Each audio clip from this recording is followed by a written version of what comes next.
my movie vapor. Hi everybody again.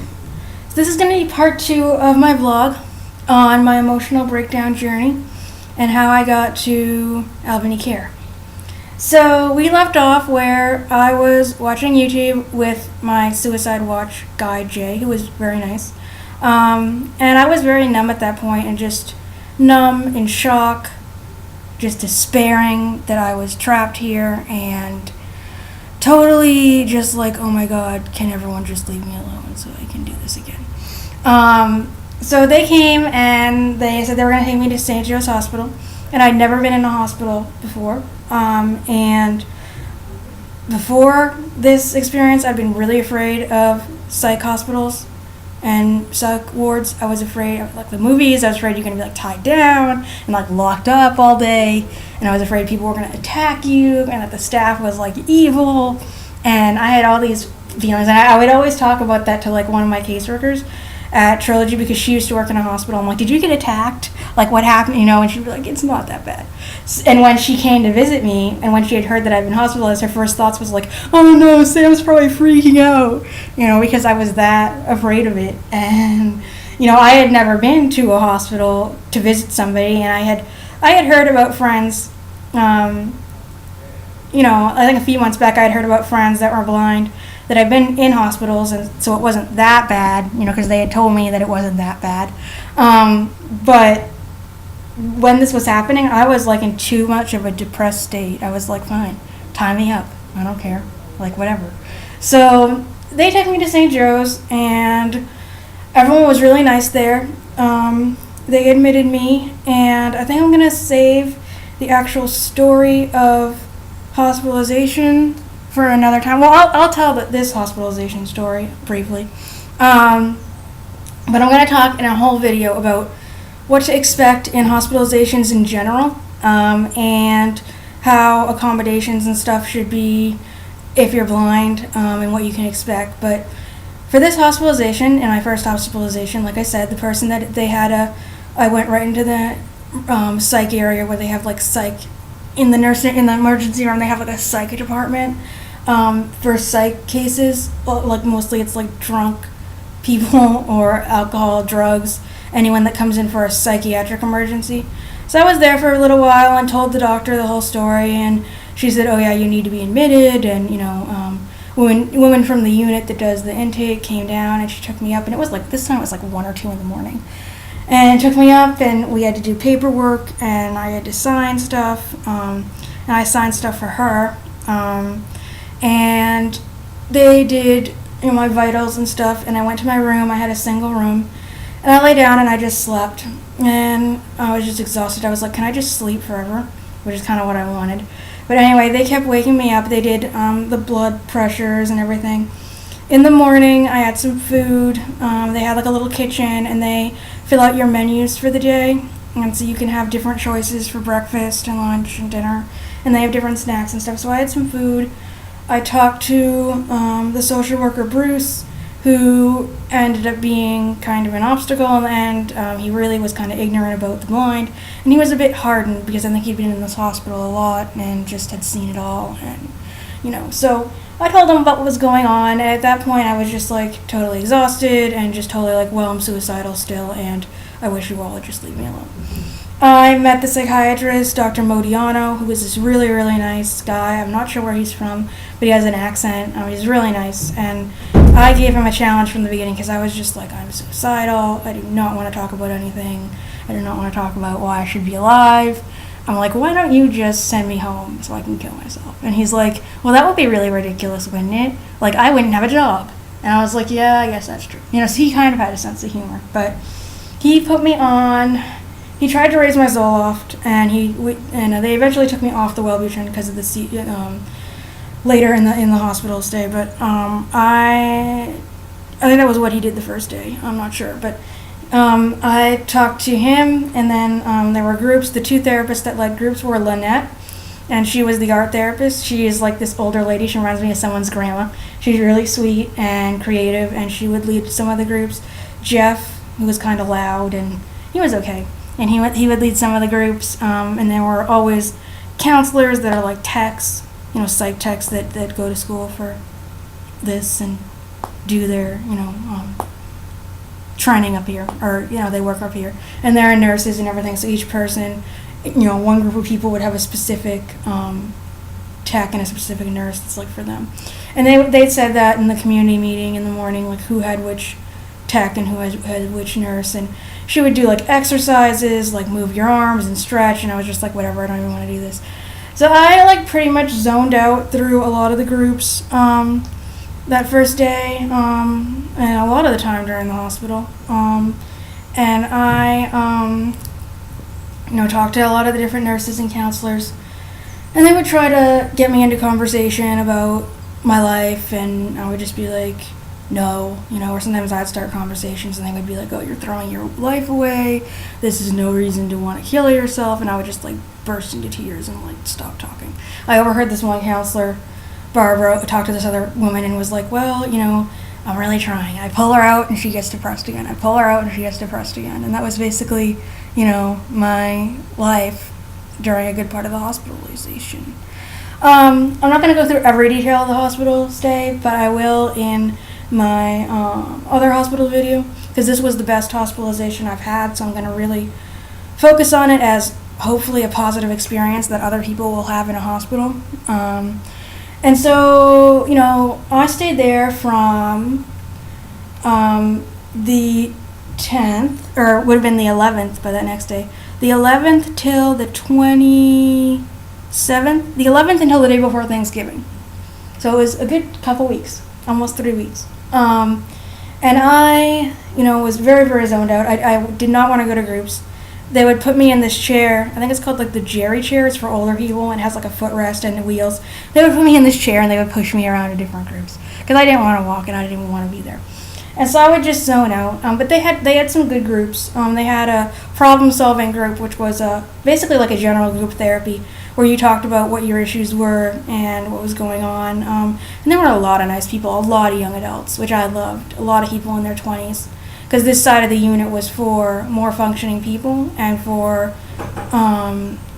people that are older. So it was for like more higher functioning people. The other side of the unit, which is like separated by a door, was for like people that need more structure. Not structure, but like definitely more, like restraining and things like that. I mean, it's not horrible, but it's certain people just couldn't be on our side of the unit.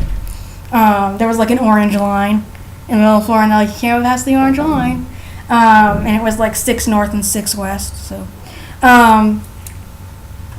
And so I really liked group therapy because I said there was a lot of people, like I said, that I could really relate to. There was a lot of nice girls in their 20s that had similar issues to me, self-injury, depression, panic, anxiety, and I could really empathize with them and relate to them.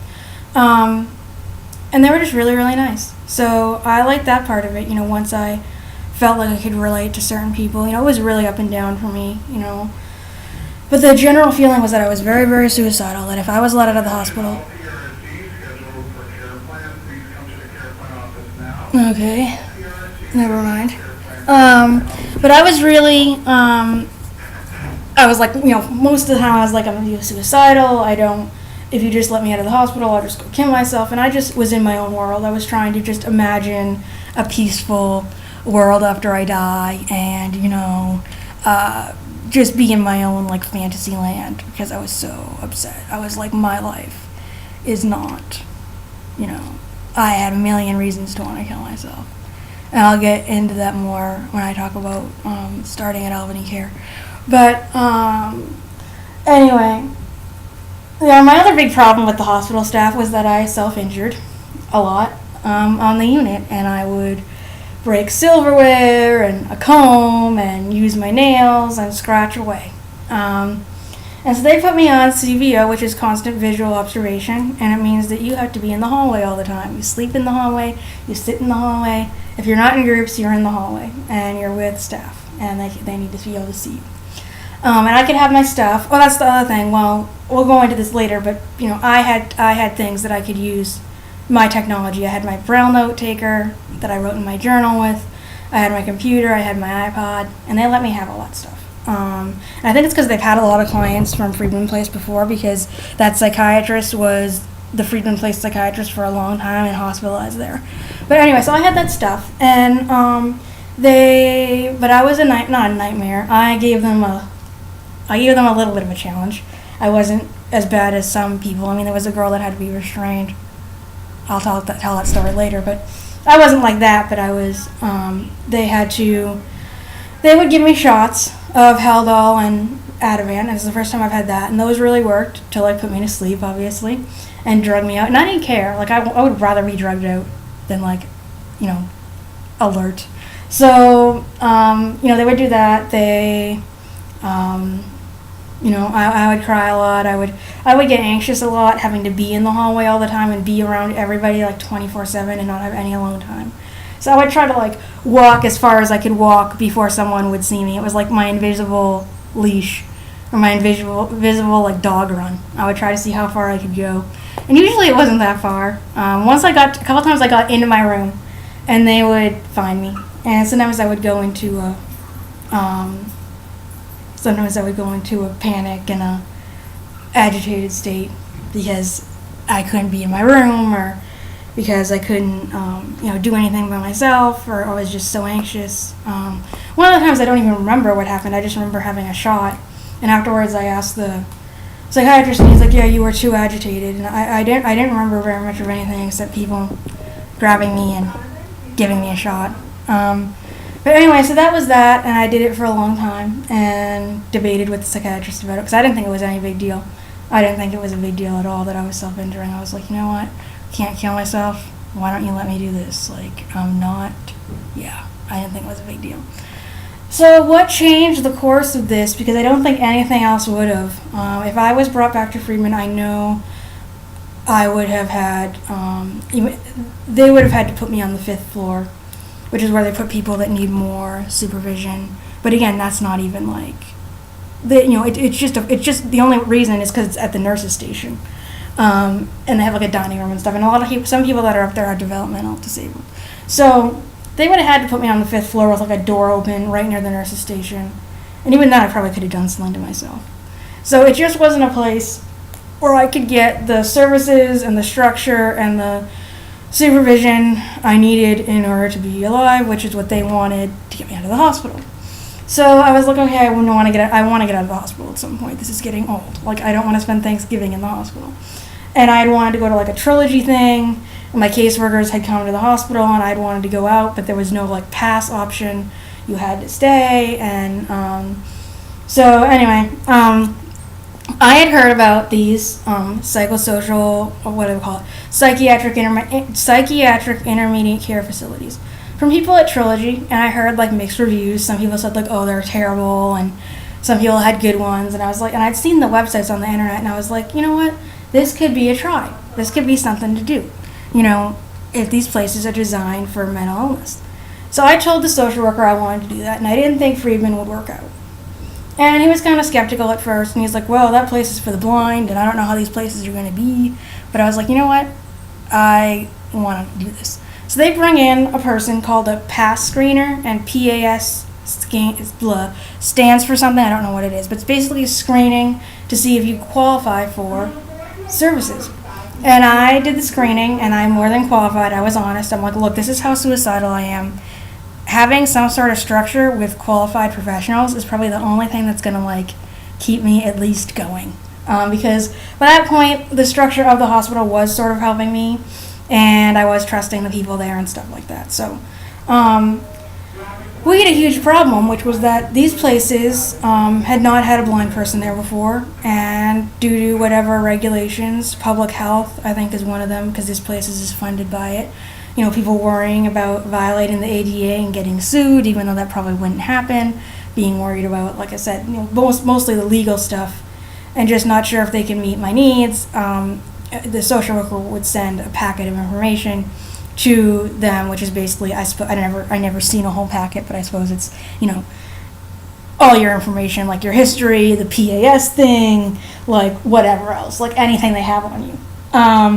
So he sent that, and I assume he called some of these places. And I'm not sure that even, he must have sent the packet and talked to them.